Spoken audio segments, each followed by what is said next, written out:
ताज्या बातम्या विचार नव्हे त्यासाठी सचोटी न्यूज चॅनल बघायलाच हवे। ज्ञान मनोरंजन संस्कार देणारे चॅनल सचोटीला सबस्क्राइब करा, बेल आयकॉनचे बटन दाबा, सोबत शेअर करायला विसरू नका।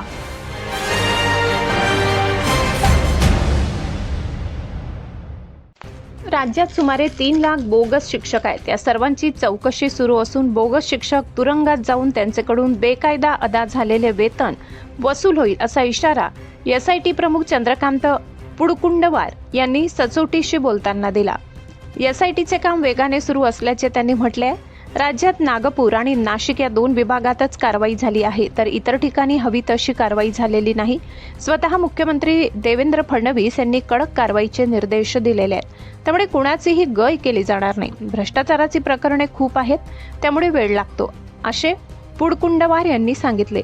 नाशिक विभागात 2 गुन्हे दाखल झाले असून अजून 2 गुन्हे दाखल होऊन आरोपींची संख्या 5,000च्या घरात जाणार आहे। शालार्थ आयडी घोटाळा ईडीसह लाचलुचपत खात्याकडे द्या अशी मागणी राजकुमार छाजेड यांनी मुख्यमंत्र्यांकडे केली आहे। लवकरच एक शिष्टमंडळ मुख्यमंत्र्यांना भेटणार आहे। भ्रष्टाचाराचे धागेदोरे थेट मंत्रालयात असल्याने सोबत शिक्षण मंत्री विनोद तावडे, दीपक केसरकर यांचीही चौकशी करण्याची मागणी करण्यात आली आहे। स्वतः उपसंचालक नितीन उपासनीने 1000 बोगस शालार्थ आयडी केल्याचे कबूल केले आहे।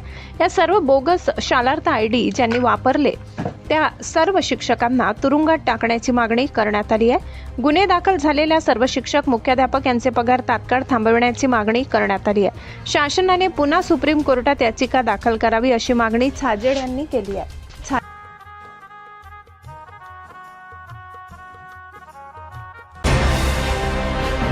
ताज्या बातम्या विचार नव्हे त्यासाठी सचोटी न्यूज चॅनल बघायलाच हवे। ज्ञान मनोरंजन संस्कार देणारे चॅनल सचोटीला सबस्क्राइब करा, बेल आयकॉनचे बटन दाबा, सोबत शेअर करायला विसरू नका।